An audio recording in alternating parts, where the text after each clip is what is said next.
Isa, você está me ouvindo? Tô te ouvindo sim. Eu coloquei no mudo porque, como tá gravando, né? Pra daí ficar, sabe? Só começar quando a gente começar mesmo. Tá ok, obrigada.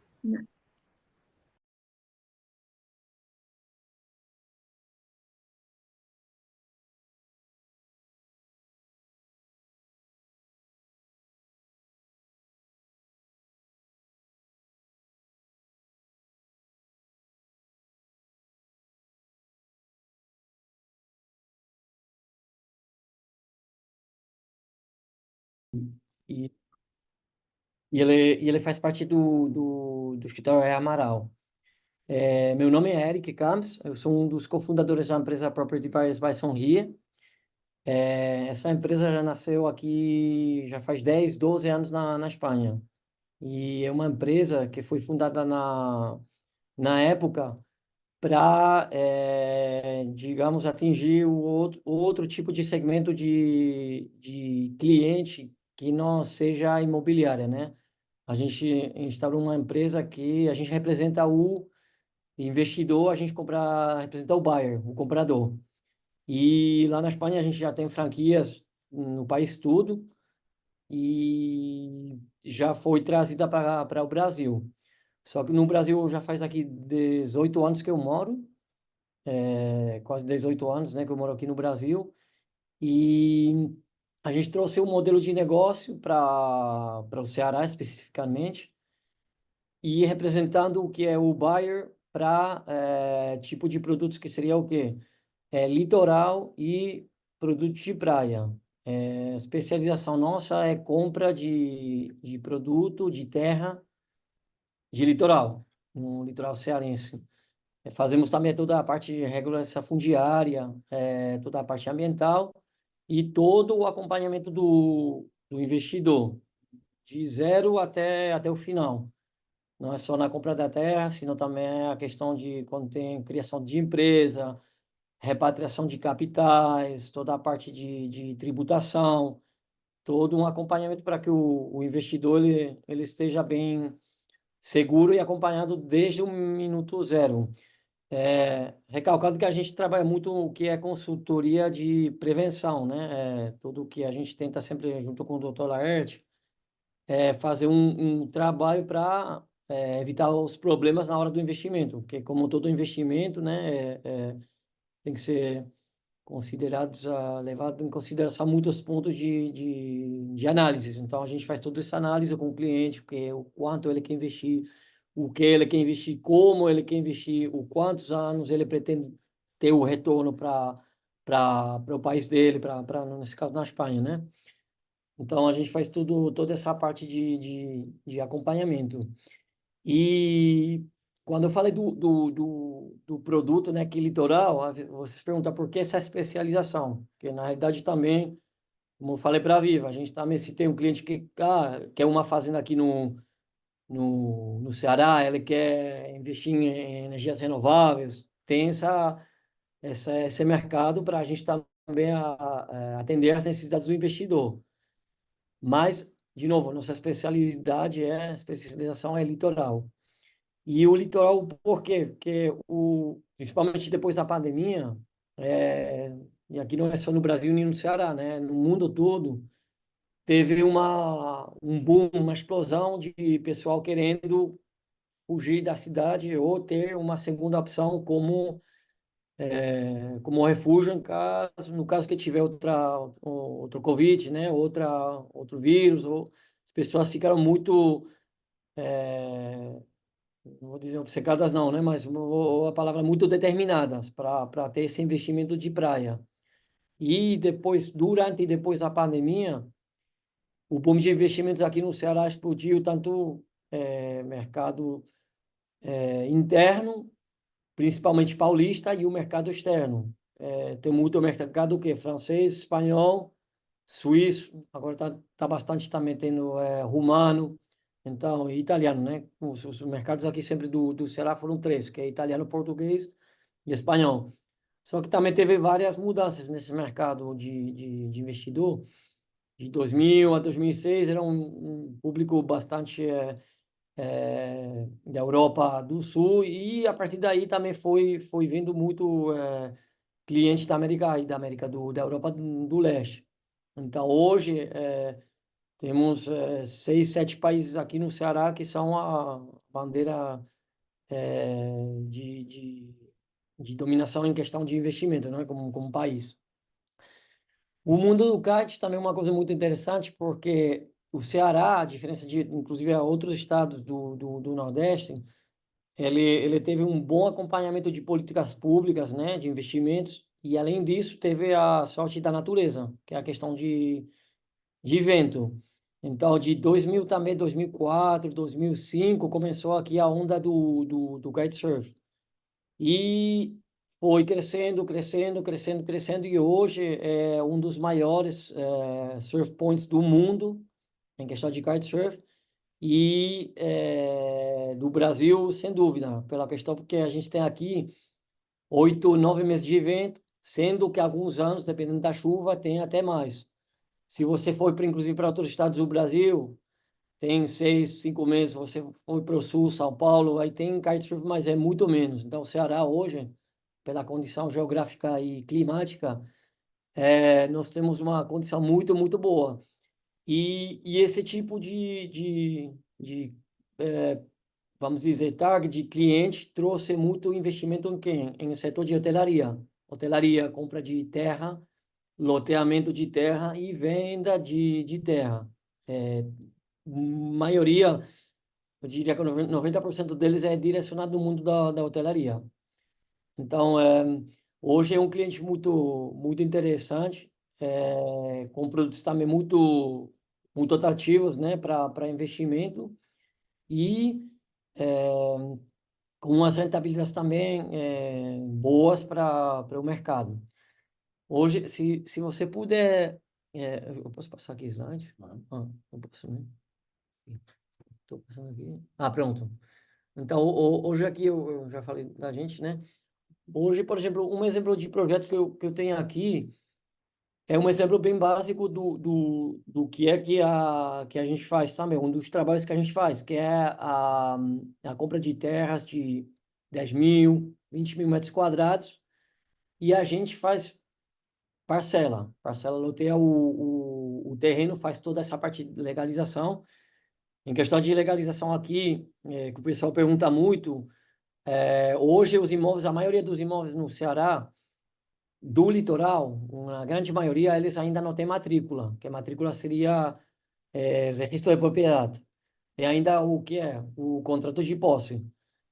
O contrato de posse também não é um problema aqui, porque é o início da regularização fundiária. Então, as pessoas perguntam, Érico, mas eu tenho um contrato de posse, isso é um problema? Não é problema absoluto. Só que tem que seguir uns passos, né, para a gente regularizar. E o que a gente faz junto com o escritório é Amaral. Esse projeto aqui tem 10 mil metros quadrados, a gente conseguiu fazer uns 27, 33 lotes foram. E desses 33 lotes, a gente faz uns 250, 300 metros quadrados. Dependendo do segmento, do mercado, a gente vai fazendo um tipo de loteamento ou outro.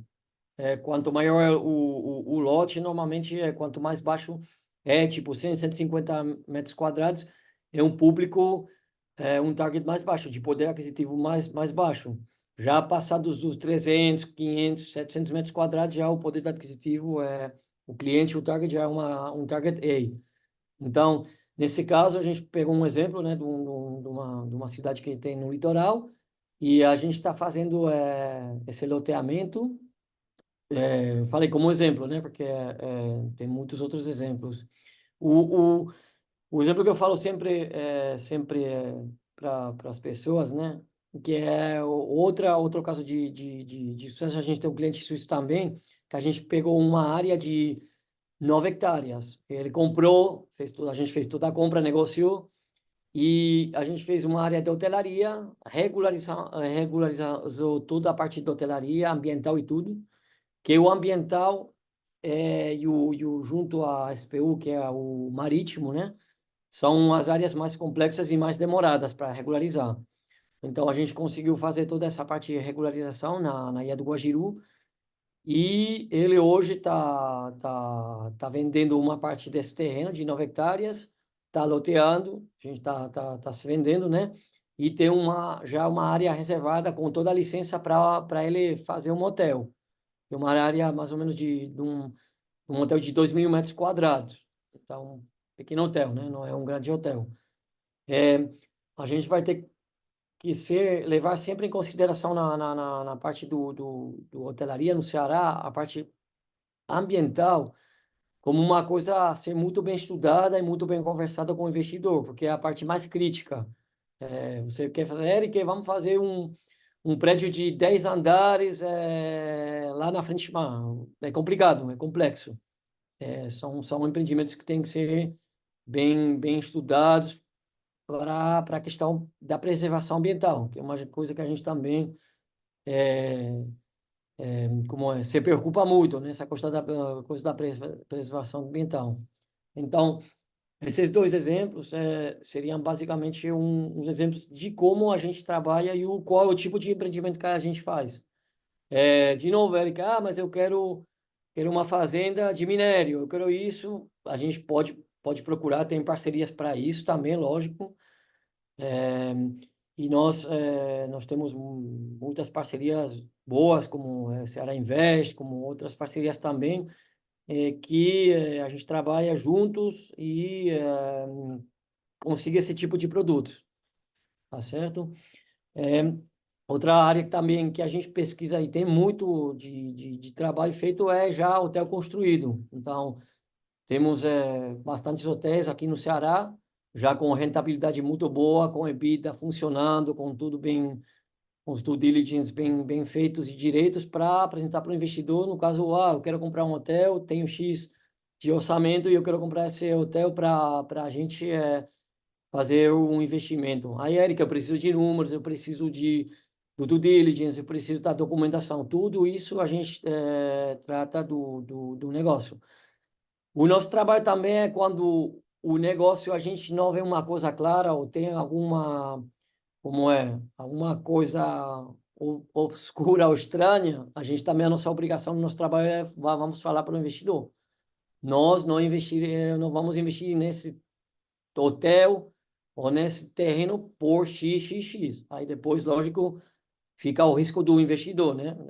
Porque no final do dia quem manda é o dono do negócio, né, que quer investir. Então, mas sempre a nossa preocupação vai ter investimentos que até também a gente vai dizer não investir nesse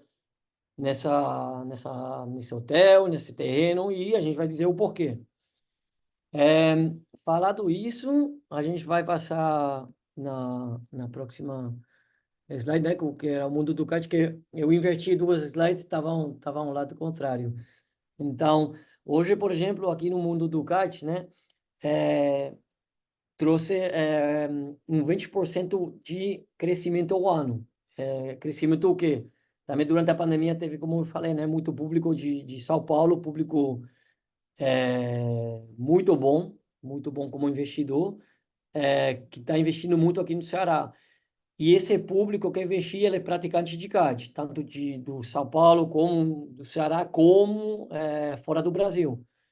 Então, o crescimento hoje de venda de equipamentos, de tudo que é relacionado ao mundo do kart, mesmo do negócio do kart, a gente está falando 20% de crescimento anual. No ano da pandemia lógico, um pouco menos, né, a causa do lockdown, mas depois já foi retomado e hoje realmente é um mundo que é muito gratificante, né, ver o tipo de cliente, família, tudo muito bom, é um público muito tranquilo na hora de fazer um investimento, é bem um público bem legal. E seria o último ponto que eu tenho que falar, porque já os próximos pontos que eu tenho aqui já seria para o doutor Laerte, que ele falaria dos tópicos fiscais e jurídicos, que é a parte que eu fui adiantando já do início. Então, não sei se precisa de alguma coisa, esclarecimento ou alguma dúvida. Alguém tem alguma dúvida, gente, para para falar com o Eric agora. Caso contrário, nós vamos seguir com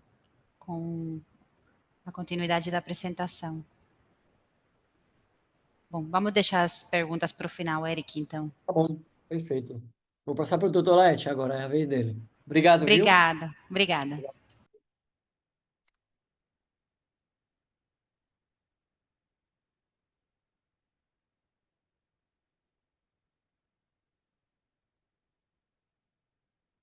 Olá, muito bom dia. Bom dia do Brasil, boa tarde na Espanha. Tudo bem?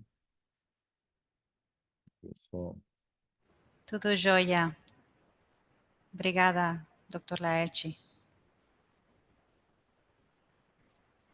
Ótimo, obrigada.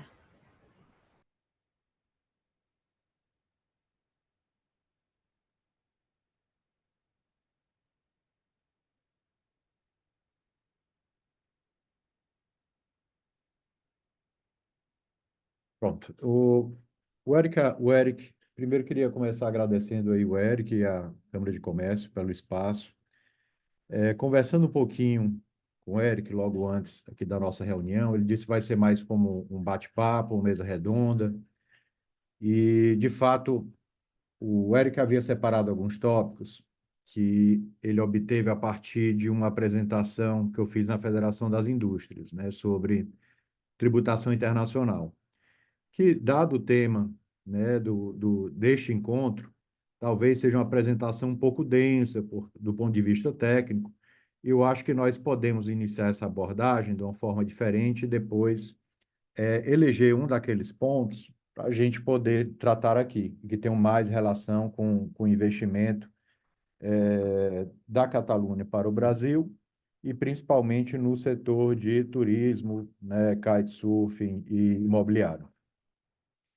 Bem, falando um pouquinho aqui do nosso trabalho que nós tivemos feito, o que nós temos feito com o Eric ao longo dos anos, nós temos dado assessoria e temos sido back-office em uma série de atividades. Nosso escritório é um escritório jurídico estabelecido aqui no estado do Ceará. Nós estamos no mercado há mais de 18 anos e temos uma expertise já bem tradicional nessa parte de investimentos estrangeiros. Aqui, pelo escritório, nós atendemos desde pequenos investimentos em imobiliário até grandes projetos, como foi, por exemplo, o projeto da siderúrgica, em que nós acompanhamos ali desde o início, quando, né, os coreanos vieram ao Brasil, estabelecer a empresa que construiu a siderúrgica. O escritório tem aproximadamente hoje 190 profissionais. Nós temos uma área que é dedicada à imigração, outra área que é dedicada a imobiliário, outra área dedicada a investimentos e até mesmo prestamos a parte de assessoria financeira e contábil das empresas que são constituídas aqui no Brasil, subsidiárias, que vão operar algum tipo de negócio, né? Seja apenas mesmo adquirir imóveis e ser uma empresa patrimonial, ou seja, de fato, para realizar alguma atividade operacional. Eu estou falando um pouco devagar, porque talvez, não sei se alguém tem alguma dificuldade com português, mas qualquer dúvida vocês podem levantar a mãozinha, eu paro e volto a explicar, não tem problema. Também não tenho dificuldade se seguirmos em espanhol, né? Eu acho que dá para falar bem aí essa prática aí que nós já tivemos ao longo dos anos atendendo aí investidores da Espanha. Pois bem, falando um pouquinho, né, da tributação internacional, né? Quando é que nós temos uma tributação, uma situação que envolve direito tributário internacional? É quando nós temos algum tipo de operação ou transação em âmbito internacional, envolvendo mais de um país, em que nós vamos ter que lidar com duas legislações distintas, ou seja, com a legislação de dois países, ou então com algum tratado internacional que discipline regras tributárias. Exemplo, por exemplo, é um caso muito comum entre o Brasil e Espanha, em que nós precisamos lidar com um tratado para evitar a dupla tributação que foi assinado entre o Brasil e a Espanha. E esse tratado muito tem nos ajudado nas estruturações de negócios espanhóis aqui no Brasil. E digo por quê? Primeiro ponto é o ponto de residência fiscal, tá? Residência fiscal a partir quando você adquire obrigações, né, de declarar o seu patrimônio e recolher obrigações tributárias em determinado país. Hoje, dado o tratado que existe entre o Brasil e a Espanha, o investidor, pessoa física espanhol, que adquire bens aqui no Brasil ou constitui empresas no Brasil, ele pode obter, né, o visto permanente, que seria o visto que outorga a ele aqui no Brasil a residência. O fato dele adquirir hoje o visto permanente não importa automaticamente que ele se torne residente fiscal aqui no Brasil, né? Isso em função de quê? Graças ao tratado para evitar a bitributação. Então, o investidor espanhol, pessoa física, ele pode continuar mantendo a sua residência fiscal na Espanha e, ao mesmo tempo, adquirir residência no Brasil, ou seja, permanecer no Brasil os 365 dias do ano, como residente fosse, e ainda assim continuar cumprindo obrigações tributárias na Espanha e não no Brasil. Isso não é verdade, por exemplo, em outros países em que você não tem o tratado para evitar a bitributação, que aí, nesse caso, a simples aquisição da permanência no Brasil já automaticamente coloca o cidadão estrangeiro com obrigação de declarar e recolher tributos aqui no Brasil. Então, declarar rendimentos e recolher tributos. Então, esse é um primeiro ponto que é fundamental, que vocês entendam que já há essa facilidade entre o Brasil e a Espanha em função do Tratado para evitar a bitributação. Uma estrutura muito comum que nós costumamos constituir aqui no Brasil é a estrutura de subsidiária para a prestação de serviços. Então, o que acontece? Hoje, a empresa que está estabelecida na Espanha quer prestar serviços no Brasil. Ela tem duas alternativas. Ela fatura diretamente da Espanha para a empresa ou a pessoa física tomadora do serviço aqui no Brasil, ou então ela cria, se for uma atividade recorrente, ela cria uma empresa no Brasil para faturar os serviços a partir do Brasil. E isso aí tem uma diferença muito grande, porque o Brasil, ele é um país que ele tem uma tributação elevada, em se tratando de impostos retidos na fonte, que é aplicada quando se paga uma fatura do exterior. Então, se uma empresa espanhola hoje emite uma fatura contra uma empresa brasileira, uma fatura de serviços, ela vai ter que fazer a retenção do imposto de renda retido na fonte, que gira em torno de 25%. A depender do caso, pagar a CID, que é mais uma contribuição, PIS, COFINS, né, que são outras contribuições no Brasil, e o IOF, que é o imposto sobre operações financeiras, além do ISS, que é o imposto sobre serviços. Então, a carga tributária é muito elevada e, geralmente, quando nós fazemos as simulações tributárias, é bem mais vantajoso você criar uma estrutura no Brasil, faturar a partir da empresa brasileira, a empresa brasileira vai obter resultados e, a partir desses resultados, ela vai distribuir dividendos para a sócia estrangeira, né, a empresa controladora estrangeira, e esses dividendos, hoje no Brasil, como já há muito tempo, eles são isentos de tributação. Então, o Brasil, até hoje, existem propostas que, no sentido de modificar já a legislação, no sentido de tributar os dividendos, mas essas propostas ainda estão em deliberação no Congresso Nacional e, ao dia de hoje, o que acontece é que, quando a empresa brasileira ela paga dividendos à empresa estrangeira, esses dividendos eles estão isentos de tributação. E se a empresa espanhola, e já falando da legislação tributária espanhola, se a empresa espanhola controlar mais de 5% da empresa brasileira, quando a empresa espanhola receber o pagamento desses dividendos lá fora, ela também não precisará pagar a tributação, só pagando essa tributação quando ela, empresa espanhola, distribuir aos seus sócios, pessoas físicas, na Espanha. Então, essa continua sendo uma estrutura extremamente vantajosa, porque se consegue operar uma empresa brasileira, não pagar dividendos no Brasil, receber na Espanha, não pagar dividendos na Espanha, e isso, de fato, ainda são benefícios fiscais que devem ser muito bem considerados. Um outro ponto que nós sempre costumamos abordar é como eu vou investir no Brasil, né? Eu vou fazer um aporte de capital na empresa brasileira, para essa empresa brasileira adquirir bens. Eu vou investir diretamente, vou eu estrangeiro adquirir bens no Brasil.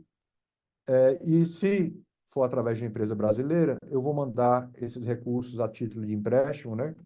Tecnicamente dizendo mútuo financeiro, ou eu vou colocar como aporte de capital em empresa brasileira. Vamos a algumas considerações.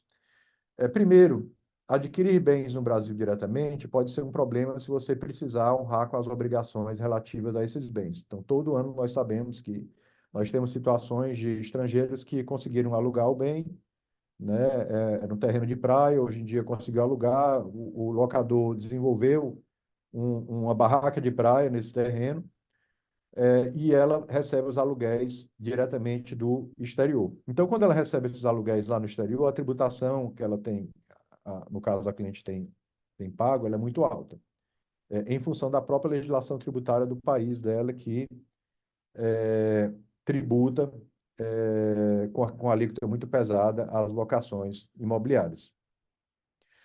Um outro ponto é que o Brasil, ele, como mencionei, todo pagamento que é feito para fora, exceto dividendos ou devolução de capital investido, ele tem retenções de imposto de renda. Então, a própria locação ela já precisa reter um valor significativo de 25% de imposto de renda no Brasil e só chega lá, digamos, na outra ponta, o valor líquido, que por sua vez é novamente tributado. Então, o que é que nós temos aconselhado? Constitui empresa no Brasil, adquire o imóvel através dessa empresa brasileira, por dois motivos. A tributação na locação de imóveis no Brasil é muito baixa. Se a empresa tiver como atividade a compra, venda e locação de imóveis, a tributação ela vai gerar aí em torno de 7% do valor da fatura. Depois, essa empresa, semelhantemente à situação anterior que nós comentamos, empresa de serviço, essa empresa que aluga imóveis, ela vai também apurar o resultado dela e vai distribuir os dividendos dela livre de tributação. Um outro ponto é que essa empresa brasileira, ela vai ter a conta bancária dela aqui no Brasil e ela vai poder pagar as despesas do imóvel, né? Você tem IPTU, ou outras despesas para a manutenção do imóvel, que caso contrário, quem está fora não consegue pagar o IPTU diretamente, vai ter que encontrar um colaborador no Brasil para poder gerir esses pagamentos em nome dela.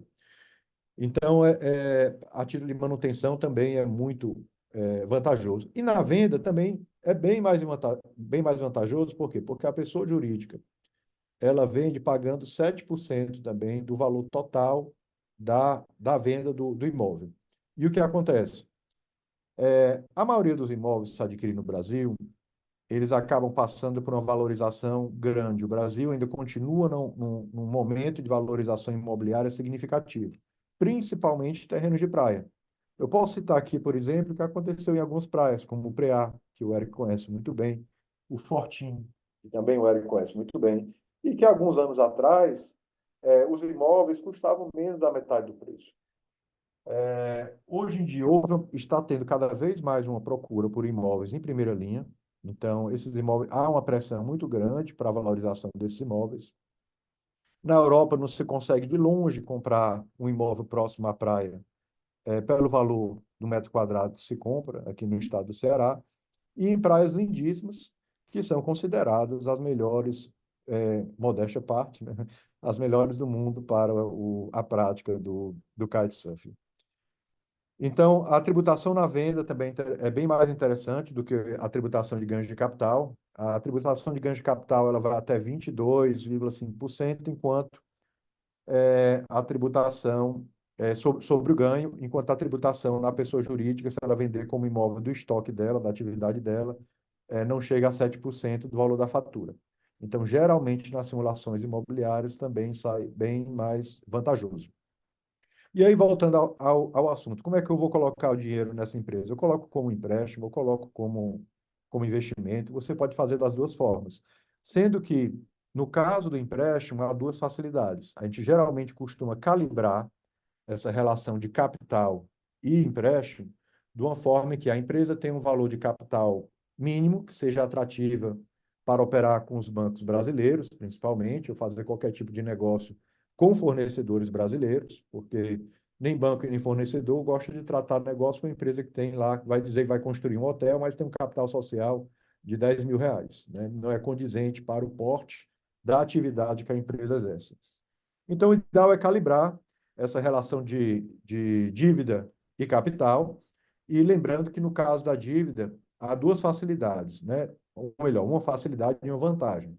A facilidade é porque devolver dinheiro para o exterior é fácil, é só fazer o pagamento da dívida.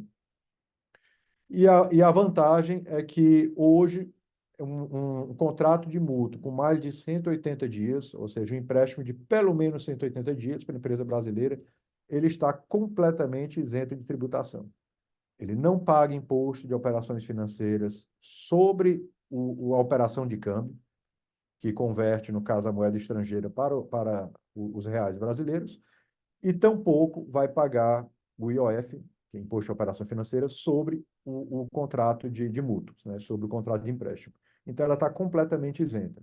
Então, assim, a depender da estruturação que se faça, você pode ter recurso entra no Brasil a custo zero, desenvolve uma atividade, paga a tributação correspondente na empresa brasileira, apura os resultados e distribui dividendos a custo zero para o exterior, lembrando mais uma vez que se a empresa espanhola deter mais de 5% do capital da empresa brasileira, ela também vai receber esse dividendo lá a custo zero, só vai ser tributado quando ela redistribuir para os sócios, pessoas físicas. Falando aqui do controle, hoje, controle fiscal que o Brasil exerce em parceria com outros países, tá? O Brasil, ele hoje, apesar de não ser parte, né, da Organização para a Cooperação e Desenvolvimento Econômico, né, a OCDE, apesar do Brasil não fazer parte da OCDE, ele é um país que coopera com a OCDE, de forma que ele ele troca informações tributárias com todos os países que compõem a OCDE e com todos os países que também cooperam com a OCDE. Então, hoje, o que acontece? Se você tem uma fiscalização iniciada no exterior, envolvendo um estrangeiro que tem negócios no Brasil, o Brasil ele pode abrir uma fiscalização em cooperação com a autoridade fiscal estrangeira, como ele pode espontaneamente passar informações para a autoridade fiscal estrangeira e como também ele consegue solicitar informações, se ele abrir a fiscalização aqui, para a autoridade fiscal estrangeira. Então, o Brasil ele se comunica muito bem. Hoje em dia, uma necessidade de transparência dos negócios que são realizados no Brasil. Os bancos têm um compliance muito forte. O Brasil aderiu a todas as convenções de Basileia, né, de uma certa forma, tem cuidado com a questão que envolve a origem dos recursos investidos aqui no país. Então, é um país onde você hoje consegue fazer negócio de forma transparente, segurança jurídica há, obviamente, com todas as inseguranças que qualquer país tem. Então, o Brasil ele é um país que está em constante atualização da sua legislação, e nesse momento em especial da legislação tributária, mas se você tiver, obviamente, bem acompanhado, assessorado, você consegue entender quais são as regras do jogo hoje e quais serão as regras do jogo amanhã que você pode estar sujeito. Um fato muito interessante é que algumas estruturas que nós fizemos e que nós conseguimos também tirar proveito são estruturas de planejamento sucessório patrimonial. O que acontece? Muitas vezes os estrangeiros, eles vêm ao Brasil, acabam estabelecendo o Brasil como primeira residência, criam um patrimônio considerável aqui no país. E aí vem a questão da sucessão, né? O que é que vai acontecer quando eu falecer? Como é que eu faço para poder ter uma carga tributária menor? Lembrando o seguinte, que o Brasil é hoje um dos países que menos tributa doação e causa-morte, né? Falecimento. Então, o ITCD, que é um imposto aplicável a situações de morte e doação, ele só vai até 8% no Brasil. E aí, em algumas situações de forma extremamente lícita, né, permitida, nós temos alocado o patrimônio, uma parte do patrimônio financeiro fora do país, e temos feito doações fora do país. Exemplo, Portugal. Portugal hoje, ele, ele concede isenção total nas doações entre ascendentes e descendentes de recursos financeiros. Então, se você abrir uma conta lá em Portugal, transferir recursos para fora, né? E aí pode ser também outra jurisdição, pode ser Bahamas, por exemplo, e fizer essa doação lá fora, transferindo os recursos para o seu herdeiro, você consegue você consegue uma isenção total, ou melhor, não incidência da carga tributária de doação. Por quê? Porque a legislação brasileira diz o seguinte: eu só vou tributar os bens situados no Brasil. Então, o ITCD, de 4 a 8%, ele se aplica sobre os bens que são situados no país.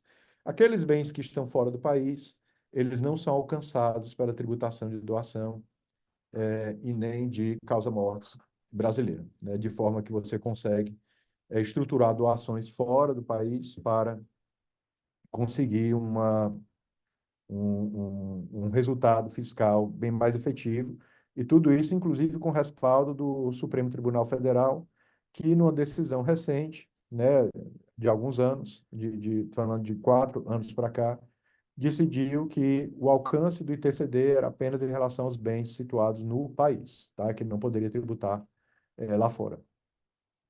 Esse é um outro tópico interessante.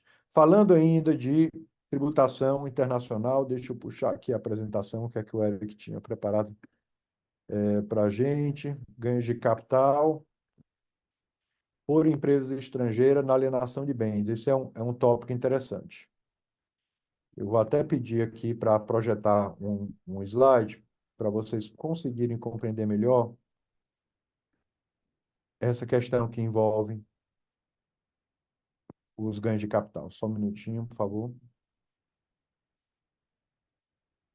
E eu peço, por favor, só para me sinalizar quanto tempo nós temos, que aí eu me organizo para talvez até ir encaminhando para a conclusão, tá? Por favor. 15 minutinhos, doutor Laerte.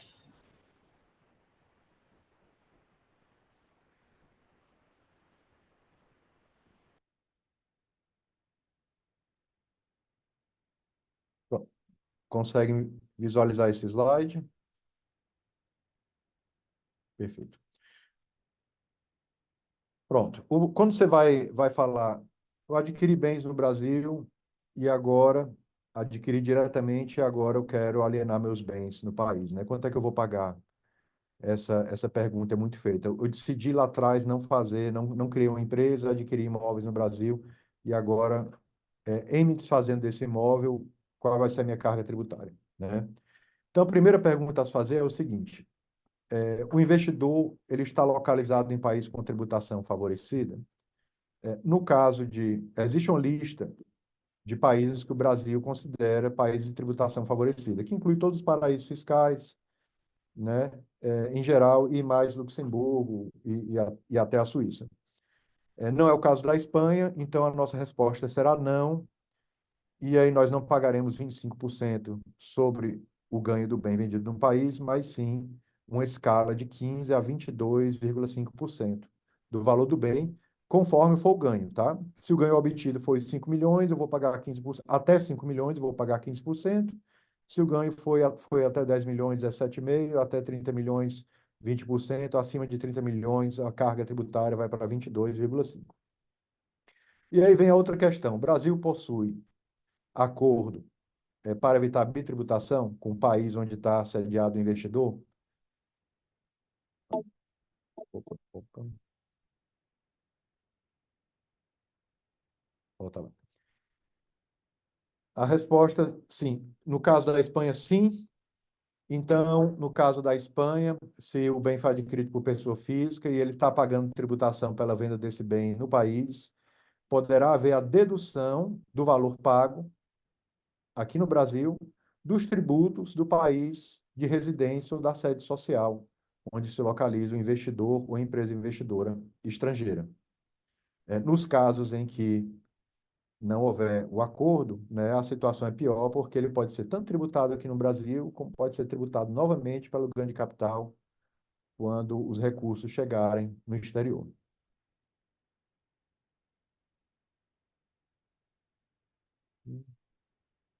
Isso aqui é uma estrutura societária que é muito comum, tá? Quando nós lidamos com investidores que possuem investimentos em múltiplos países. Então, principal questão que aquele investidor que tem negócios em múltiplos países, a primeira questão que ele deve se fazer é o seguinte: cada vez que eu receber pagamentos de dividendos ou de qualquer outra natureza da minha subsidiária no exterior para reinvestir em outro lugar do mundo, cada vez que eu transitar esses recursos pela controladora no estrangeiro, ele poderia eventualmente ser tributado. Então, por que não centralizar, como controlador, uma empresa estabelecida em paraíso fiscal, né? E aí existe muito preconceito ainda em relação ao paraíso fiscal, mas para se ter uma ideia, todos os bancos possuem subsidiárias estabelecidas em paraísos fiscais, né? A exemplo aqui no Brasil, Bradesco, Itaú, etc. E esses bancos utilizam muitas vezes a empresa no paraíso fiscal justamente para ela transitar. Ela, por exemplo, investe no Brasil, obtém resultados no Brasil, devolve os recursos para o paraíso fiscal investe num terceiro país, e esse fluxo todo, ele é um fluxo que não está sujeito à tributação, pelo menos na jurisdição da controladora. Porque no caso, por exemplo, de Bahamas, BVI, a controladora ela não paga tributos sobre os negócios que ela realiza fora dessas jurisdições. Então, ela é completamente incentivada. Então, isso é uma estrutura muito comum, né, e plenamente lícita que costuma se desenvolver. Isso aqui passamos, eu acho que a gente pode também falar um pouquinho, voltando ao conceito de residência, tá? Como é que se passa, quando é que se passa a ser residente fiscal no Brasil? Primeiro, aquele que vier a residir no Brasil em caráter permanente, né? Ou seja, aquela pessoa que, de alguma forma, veio para o Brasil e se estabeleceu aqui, tendo como seu principal local de residência. Então, essa pessoa, perante a legislação tributária brasileira, é considerada residente fiscal e tem que aqui pagar tributos. No caso dos brasileiros, aqueles que adquiriram uma condição de não residente, ou seja, disseram, vou morar em outro país, fizeram a declaração de saída dele. Fez a declaração de saída, saiu do país, passou a residir, por exemplo, na Espanha, cumprindo obrigações tributárias na Espanha, mas depois resolveu voltar para o Brasil de forma definitiva. Assim que ela chegar no Brasil, perante a legislação tributária, ela volta a ser residente fiscal. O outro que nós comentamos já, aquele que ingressou no Brasil com visto permanente, né, e não tem, no caso, vem de um país que não tem tratado de não tributação com o Brasil, não bitributação, e aquele que, independentemente de ter visto permanente ou não, ele completar mais de 184 dias no Brasil. Por exemplo, visto temporário, né? O Brasil tem diversos vistos temporários, é o visto de assistência técnica, é o visto de trabalho, né? Que é de relação empregatícia. Então, nesse caso, passou de 184 dias, é considerado residente fiscal no Brasil. No caso, aquele que continua sendo residente brasileiro que saiu para trabalhar em repartições governamentais brasileiras, que são situadas no exterior, embaixadas, consulados, etc. E aquele que saiu do Brasil, não fez a comunicação de saída dele, mas aí já passou mais de 12 meses fora, então automaticamente ele passa a ser considerado, ele já passa a ser considerado não residente. Então, aquele que ficar durante os primeiros 12 meses, ficar fora do Brasil e não fez a declaração de saída dele, ele ainda assim é considerado residente no Brasil. E aí, eu queria, aqui já me encaminhando aqui para a conclusão, deixar um espaço aí para perguntas e respostas. Eu queria, inclusive, que não nos limitássemos aos temas que expusemos aqui. Estamos à disposição para tratar de qualquer outro tema que envolva direito e direito brasileiro, né, versus direito espanhol.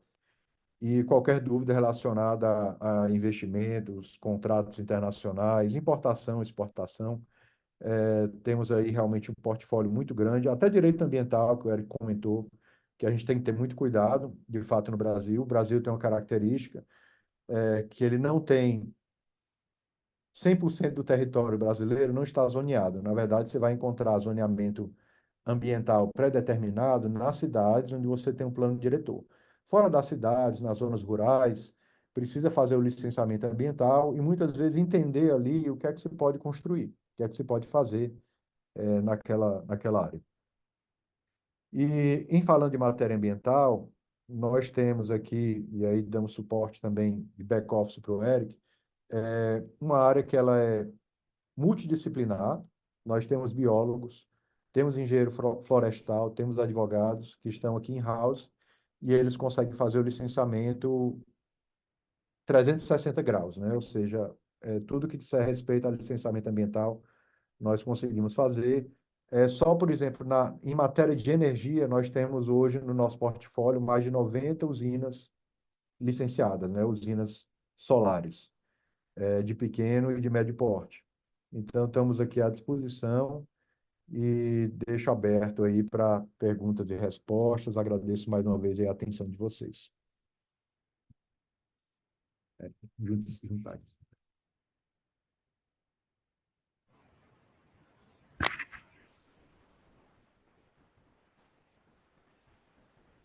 Oi, alguém se anima? Alguém está com alguma pergunta, alguma dúvida? Eu vi aqui no chat, falam quais praias estão sendo mais procuradas para esse tipo de investimento. Quais são as praias do Ceará, Vitor? Tu tá perguntando ou as praias do Brasil? Imagino eu que do Ceará, né? Não está especificando. Uma pergunta que deixaram aqui o Ramon Fernandes no chat daqui do evento. Está falando quais praias estão sendo mais procuradas para esse tipo de investimento. Eu fiz a pergunta que se a pergunta é as praias do Brasil, eu vou falar o Ceará. Aqui. Não, mas dentro do Ceará, as praias mais preocupadas, procuradas, são Praia Ilha do Guajiru, Icarazinho da Montada, Fortim, que mais eu posso... Flecheiras também, uma praia bastante procurada, né? E agora uma nova praia aqui, Jericoacoara, óbvio, né? Só que Jericoacoara ela também tem uma estrutura diferente, já mais tudo mais limitado, muito mais desenvolvido. E outra praia muito procurada hoje é a praia de Curimãs também. É uma praia que a gente, inclusive, lá, nós estamos desenvolvendo os projetos lá e faz uns 2, 3 anos que está sendo desenvolvida essa praia. Então, eu falaria que hoje, Curimãs, Preá, Ilha do Guajiru, Flecheiras, Fortim, são e Carazinho da Montada, são as praias mais procuradas. Cada praia também, tem outra também que agora está saindo bastante, que é a Almofala. Só que cada praia, né, não são em característica de legislação, mas é em característica de público, tudo, de prática de CAD, não é a mesma, não é o mesmo produto na Ilha do Guajiru que no Preá. Ah, mas por que, Eric? Por exemplo, no Preá, no Preá hoje você acha bastante mais investimento paulista, na Ilha do Guajiru é mais estrangeiro, então, tipo, cada praia tem umas modalidades, uns tipos de produtos e pela natureza, né, uma diferença. Por exemplo, o Icarazinho da Montada, hoje você está a 30 quilômetros da Ilha do Guajiru e você tem muito público de Fortaleza, de classe A, que vai lá, que tem casa, que tem residência, pelo fato que fica bastante mais próxima. Ilha do Guajiru, só a 30 quilômetros, Ilha do Guajiru, o que é a cidade, ela fica a 6, 7 quilômetros do centro da cidade. Icarazinho, Baleia, Praia da Baleia, todas essas cidades elas já têm um centro dentro embutido, e a do Guajiru não. Então já a própria natureza já separou com a lagoa essa área. Então a tipologia do produto muda completamente. também. Tipo do vento, não é o mesmo vento em Caraizinho que é Yad Guajiru. Então, você vai ter muito mais skatista na Yad Guajiru que em Caraizinho na montada. Então, cada área hoje tem um tipo de... Tem que ser bem entendido para que cada investidor fale, Eric, eu quero isso e isso. Então, direcionar o investidor para cada tipo de área. Jericoacoara já é uma praia que é quase hoje o ano todo, que você tem lá cliente, que tem investidor. Quando falo investidor, desculpa, é turista. Porque já é uma área que já vem 25 anos sendo divulgada, né? Então, outras áreas estão começando, então não tem esse turismo ainda. Então, cada praia vai ter a sua particularidade. Seu próprio chamado, né? E, Você tipo, tem a furadada, né? é? A Como pedra é? furada, né? No Jericoacoara, que ficou muito famoso. Pedra furada, exatamente. Aí, tipo, se a gente for falar hoje também, né? Catalunha, você tem Calella, tem um público diferente que é Bagur, que não tem nada a ver com o público de Palos, que não tem, então cada praia tem uma, Calella, tipo, Perfeito, público de bebedeira, né? Então, perfeito. aí tem Perfeito, cada... Eric. Muito obrigada pelo esclarecimento. Então, se mais ninguém tiver mais perguntas, se ninguém levantar a mão, a gente vai dar por encerrado o evento. Ficamos à completa disposição de vocês para colocar-os em contato com o Eric. E muito obrigada pela participação dos dois e pelos Muito conteúdos obrigado. recebidos. Não, obrigado a Tá? vocês, obrigado a todo mundo. Qualquer pessoa quiser também o contato meu, tá na apresentação. O contato do Dr. Light também tá, e-mail, telefone, WhatsApp, então qualquer coisa é só contatar a gente. Tá, essa apresentação a gente pode compartilhar com as Pode, pessoas? pode, com Perfeito, então iremos certeza. compartilhar. Ótimo. Então, muito obrigada mais uma vez. E Muito por obrigado. favor, fiquem à disposição com a gente, com a Câmara. Obrigado você também, Obrigado, até mais, Isadora. então. Obrigado. Tchau, Obrigada, tchau. abraço a todos. Obrigada.